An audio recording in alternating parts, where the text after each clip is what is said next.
let's begin with the global markets. In Asia, Chinese stocks closed lower on Friday with the benchmark Shanghai Composite Index down 0.3%. Hong Kong stocks went up 0.24%, and in Japan, the 225-issue Nikkei stock average gained 0.56%. In other markets, the U.S. dollar rose against most major currencies on Thursday as investors continued to digest the Federal Reserve's decision to raise interest rates by a quarter point. Oil prices extended losses Thursday on concerns over lingering global glut. Gold futures on the COMEX division of the New York Mercantile Exchange fell sharply on Thursday as the U.S. dollar strengthened following the U.S. Federal Reserve's decision.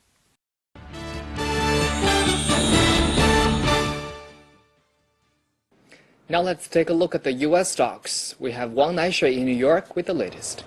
Okay, let's take a look at the U.S. stock market. U.S. stocks traded lower Thursday as investors pondered over a batch of generally dumpy economic reports.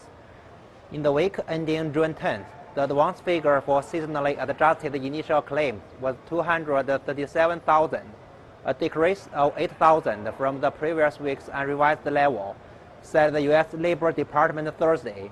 In a separate report, the department announced that U.S. import prices decreased 0.3% in May, while the price index for U.S. export dipped 0.7%. U.S. industrial production was unchanged in May, missing market consensus of a 0.2% gain, the Federal Reserve reported Thursday. A renewed decline in technology sector also weighed on the market. Large-cap tech shares, including those of Alphabet, Apple, Amazon, and Facebook, all traded lower after Alphabet was downgraded by analysis at Canaccord Genuity. Meanwhile, Wall Street was still sifting through the Fed's decision to raise interest rates by a quarter point. The U.S. Central Bank on Wednesday raised the benchmark interest rates for the fourth time since December 2015 and unveiled a plan to start trimming its balance sheet. This is Wang Naishui reporting from New York Stock Exchange. Thanks. Next, we're turning to agriculture futures. Here's Oliver Sloop in Chicago with the latest. From the floor of the CME here in Chicago, I'm Oliver Slope with II Trader and your grain market update. We started out weaker through the overnight and early morning session, but we saw some buyers step into the market and help support us to higher levels as we're getting out above technical resistance here in the afternoon trade. Looking at the December corn contract, $3.95, that was the top end of the range that we had been stuck in for about 2 months. We fell below that here over the past 24 hours, but have regained that. We need to see consecutive closes above that level to press us higher. We know the funds still have a rather good-sized net short position. So if we do close above this and get some favorable weather conditions, and by favorable I mean favorable to the bulls, we could propel us up above that 404 level, which is going to be key on a closing basis. Now, one thing that producers really have to note, you cannot be paralyzed by hope or fear. You have to take advantage of some of these market swings as we trade in about a 10-cent range over the past couple of days. I think that offers an opportunity to take some risk off the table and then to re-own again to the lower end of the side. On the support side, 386.25 to 390, a couple key moving averages down there. So that's what we're looking at for the corn. Now, moving on to the soybeans, we're a little bit more pessimistic. A lot of technical resistance from 951 to 956. A failure to break out above that keeps the bears in control, and I'd probably suspect to see a retest towards the 930 to 935 level on the lower side. A break and close below that opens the door to accelerated selling pressure towards the 903 to 910 pocket. Now, lastly, as far as the wheat's concerned, we saw Minneapolis wheat make a 2-year high earlier in the week, and we're starting to see Chicago wheat kind of carry through with some of that momentum here in today's session, bouncing off of the lows of around 432. I think if we get consecutive closes above 455, we could see this market propel higher and see short covering towards 488. So that's what we're looking at. That's what you should be looking at too. It's been Oliver Slope with II Trader from the floor of the CME. Appreciate it, and we'll keep you updated with the daily agriculture futures.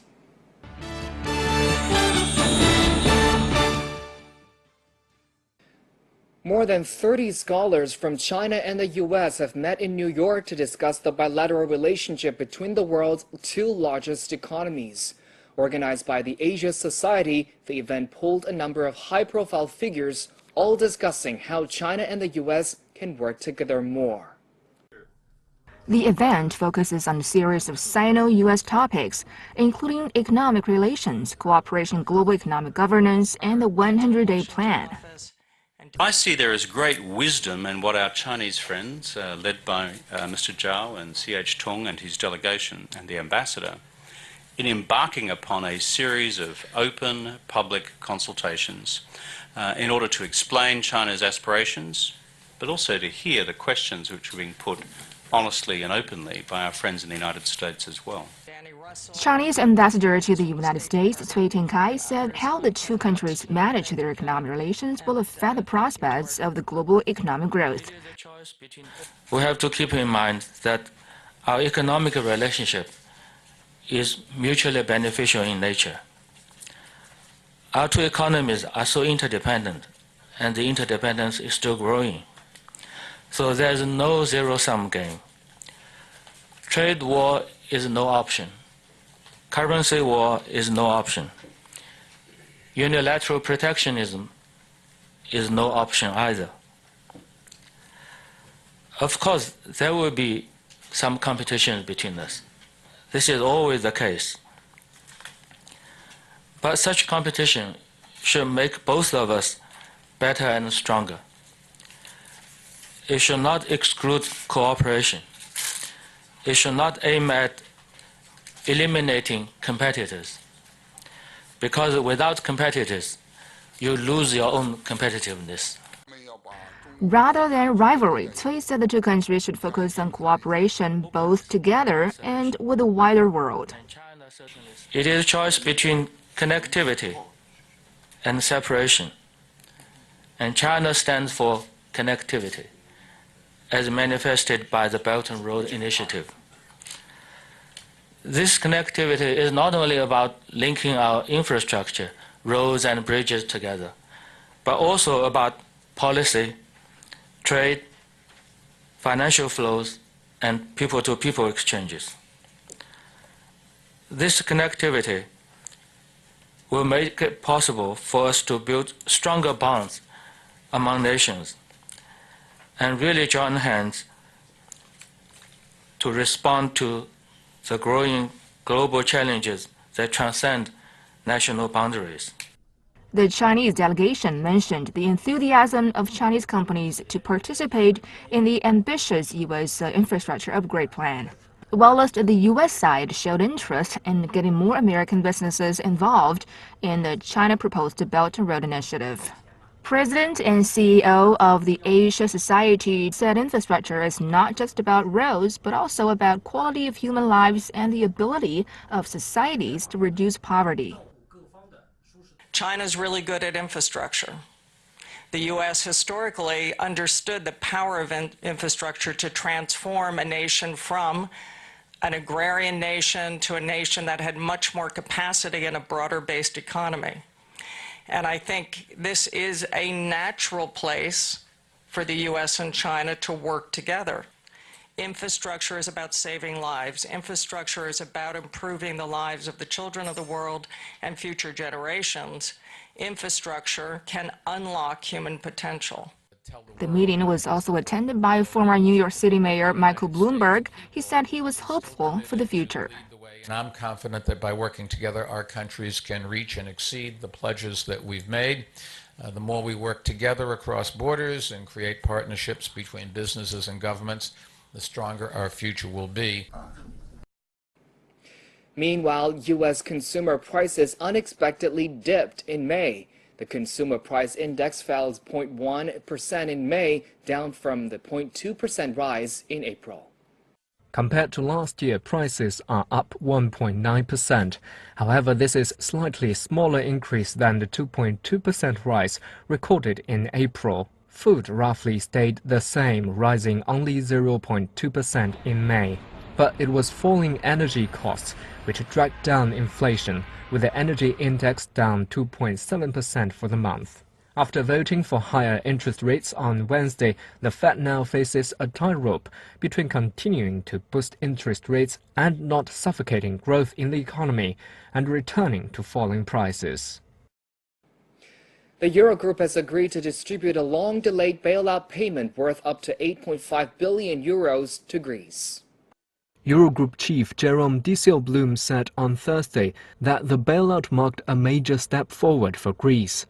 After months of deadlock, breakthrough came when Greek lawmakers approved a fresh round of measures as part of the bailout. Athens will now look to reform its tax system, broaden its tax base, and overhaul its pension system. Meanwhile, the International Monetary Fund or IMF chief Christine Lagarde changed tone on Greek bailout program, announcing her intention to convict the fund to be on board. Lagarde said significant progress has been made by the Greek government on policy reforms. The IMF had held on its decisions to join the rescue package for Athens as it regarded the country's debt as unsustainable. To gain the fund's support, Greece's European creditors had to provide commitments for debt relief sufficient to secure debt sustainability. More news from Europe, and it has been announced that official talks on Britain's exit from the European Union will start next Monday. The British government's Office for Exiting the EU confirmed talks will begin on June the 19th. A joint statement issued in London and Brussels said that following discussions, both sides agreed that the formal negotiations under the Article 50 process can now start. The discussions about Britain's new relationship with the EU are expected to last for 2 years. UK Prime Minister Theresa May had announced that Britain would be prepared to leave Europe without a deal if necessary, with her now famous message, "No deal is better than a bad deal."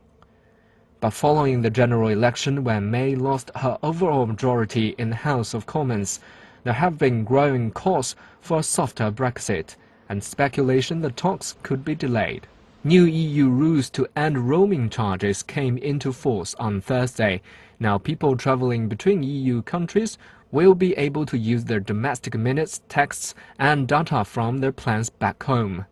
A joint statement by the European Parliament, the Council of the EU, and the European Commission called the move one of the greatest and most tangible successes of the EU. However, it underlines that this is not intended to allow permanent roaming. A customer would take out a subscription in the cheapest possible country and use it to roam in his home country. The three institutions said the EU has managed to find the right balance between the end of roaming charges and the need to keep domestic mobile packages competitive and attractive. Operators were given 2 years to prepare for the end of roaming charges before the new rules came into force. The Hungarian parliament has passed its 2018 national budget. The new budget anticipates Hungary will have 4.3% economic growth over the year. It predicts the deficit to run at 2.4% of the GDP, but overall debt to drop as a whole. In a number of moves, the small business tax will be reduced by 1% to 13%. Tax benefits for families with 2 children will rise. Some VAT will be cut, and the minimum wage will rise by 8% for unskilled workers and 12% for skilled ones. The defense budget will be boosted by $280 million to $1.5 billion, or more than 1% of GDP. The annual Electronic Entertainment Expo opened on Tuesday at Los Angeles Convention Center. For the first time, the convention isn't just open to industry insiders and media only, but also the general public. Economy Report takes you to have a closer look. Los Angeles Mayor Eric Garcetti attended the ribbon-cutting ceremony to announce the opening. As the biggest annual trade fair for the video game industry, the 3-day exhibition offers 15,000 tickets to the public, giving gamers the opportunities to experience the latest games and gear. Seeing something different, seeing different gameplay, seeing different ideas and stories and characters are what's really going to draw us into the games and the atmospheres. So things like that beyond the hardware and experiences is what's going to make those particular games for us. I love when they make games that are like from my childhood, so I love that all the Pokemon's coming back. I love the new Crash Bandicoot, which is the original Crash Bandicoot, but just beautiful graphics. So I love nostalgia, and then I just love updated graphics. I would love, I love storytelling. Some major games are released at this year's E3, including Nintendo's new Pokemon RPG and Metroid Prime 4 for its new video games console Switch. Sony had brought several VR games including Skyrim and Final Fantasy Monster of the Deep. VR is to be really cool. I hope to see that kind of go down in price. You can see that kind of be more accessible to everybody. Right now it's a really hard thing to get into because it's so expensive. Besides of industrial big names, many small gaming companies are raising interest at this year's E3. With game development software becoming more accessible and coding being more widely taught, many industry insiders say small companies could be a future source of original ideas. New Zealand's economy rose by 0.5% in the first quarter of the year. According to the Statistics Office, the rise in the first quarter follows an increase of 0.4% in the last quarter of 2016. Growth was particularly pushed up by the agriculture industry, which grew 4.3% due to higher milk production. Services also grew slightly in the first quarter, up 0.4%. However, construction declined by 2.1%, with all building sectors showing a fall. Despite less building, investment was up overall, with investment in plant, machinery, and equipment at its highest level for almost 7 years. Household spending is also having the largest increase in over a decade, up nearly 5% for the year.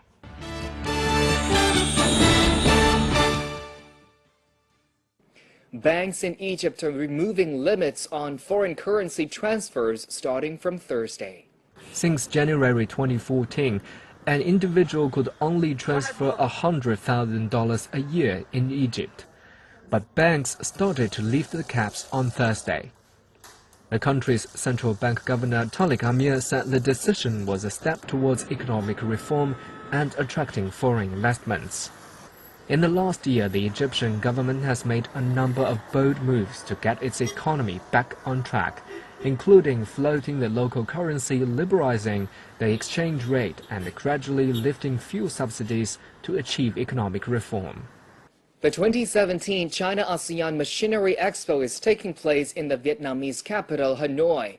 The expo gives a chance for companies to show their latest products, while potential customers can sign a number of deals all under one roof. The three-day exhibition kicked off in Hanoi on Thursday morning, focusing on mechanic and electronic products. 106 companies from China's 14 provinces and cities, including many reputable brands in the field, are at the exhibition. Vietnam is now the largest trading partner of China in the ASEAN, while China is the largest trading partner of Vietnam. China's ambassador to Vietnam, Hong Xiaoyong, said two-way trade hit $42 billion in the first 5 months this year, up 16% year-on-year. Vietnamese Deputy Minister of Trade Tran Khong Khang held the expo is of great significance to the trade exchange between Vietnam and China. Among Chinese partners, Vietnam reported the largest trading turnover with South China's Guangxi Zhuang Autonomous Region in 2016, with trade reaching some $24 billion.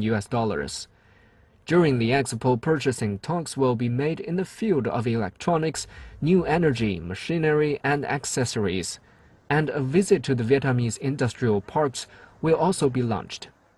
The Water Africa and West Africa Building and Construction Exhibition is held in Ghana's capital, Accra. Chinese firms also join the event, exploring business opportunities in Ghana's construction market. The two-day event aims to provide a platform for firms to showcase their products and explore new business opportunities in Ghana. More than 70 exhibitors from 22 countries participated in the exhibition, presenting their latest products to the local market. The market is also very open and fair for anybody. We hope we can help them to catch more market in here. Maybe in the near future we can have a tires factory here. The size of the exhibition is not so big, but I think it is a very good one, because the people are very interested in things. Also, they are very interested in the product from China. I think this is very good. It's good to us. This is a new market to us, and I think our product will get some good result here. So we would like to find some new customers or partners or agent here. Many Chinese companies saw huge potential in Ghana's growing building, water, and construction sector. And that's the first time we come to Africa, and we think we're going to have very good opportunities here, and we're going to make success for business here. This is my first time to take part in the abroad show, and I'm very glad to take this exhibition show here in Ghana. Now turning to some economic news from China. The State Council, the country's cabinet, has announced a series of green finance pilot zones. The areas across China will look for ways to support industry and cut red tape. The pilot zones will be in Guangdong, Guizhou, Jiangxi, and Zhejiang provinces, as well as the Xinjiang Uyghur Autonomous Region. The zones will explore ways to boost green financing that, if successful, could be repeated across the country. To help, the State Council has announced a number of initiatives. They include supporting financial institutions to set up green finance departments, welcoming foreign capital, encourage the development of green credit, which takes the environmental credentials of companies into account, rolling out pilot markets for trading water and energy rights, and also providing support on fiscal, tax, and land policies for green industries and products. Official data show China had seen a stable employment growth in the first 5 months of this year. About 6 million new jobs were created in China's urban regions from January to May, up 220,000 from the same period last year. That means China already fulfilled 54% of the official goal of creating 11 million new jobs this year. The growth was largely helped by an expanding service sector and emerging new business models. Meanwhile, both the National Urban Surveyed Unemployment Rate and the surveyed unemployment rate in 31 major Chinese cities stayed below 5% in May. China's electricity consumption, an important indicator of economic activity, continued to expand in May. The National Energy Administration said power use reached just under 500 billion kilowatt hours in May, up 5.1% year-on-year. In the first 5 months, power consumption as a whole rose 6.4%. In May, electricity use in the service sector jumped 10.7% year-on-year, outpacing the increases in the industrial and agriculture sectors. The growth rate gap reflected positive changes in China's economic structure, as the service industry has expanded faster than other sectors. Analysts said the increased usage points to a stabilized economy. 专业的团队，丰厚的经验。Welcome to Chicago. Welcome to the Lake Cook Law Group. 投资理财、法律咨询，芝加哥专业律师团队为您的梦想提供最安全的保障。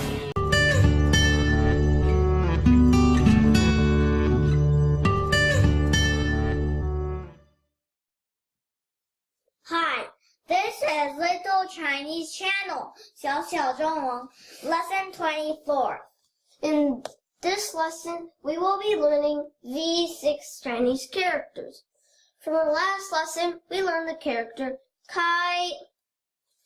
If we put 2 dots on top, like 2 bunny ears, this character is Bing, Bing, Bing, and 并且 means and. These 2 characters contain 并.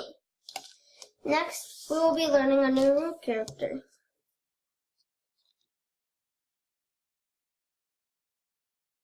Take a 10 and put 1 downstroke to the left and 1 downstroke to the right. This is mu. Mu means wood. 木头 means wood. If we put a slanted stroke on top of mu, it turns into 禾 means green. 禾苗 He means great ceiling. If we turn it back into mu and put a horizontal stroke under it, this is beng. Beng means this, or origin. Bengzhou means this week. Benglai means originally. If we turn it back into mu and put a dot in the upper right corner, this makes shu means technique. 技术 means technique.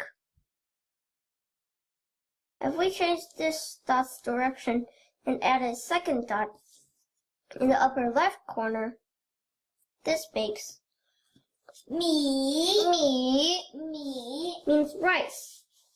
大米 is rice. 米粉 is a rice noodle. Okay, let's write. Remember when you're writing to follow the stroke sequence.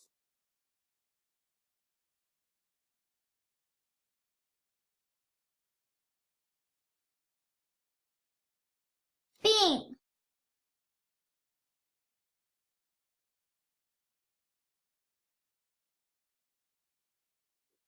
木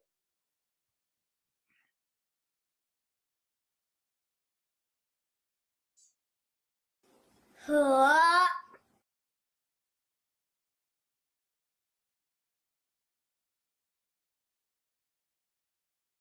本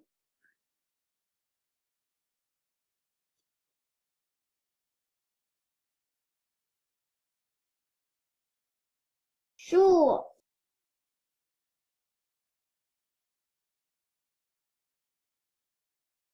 米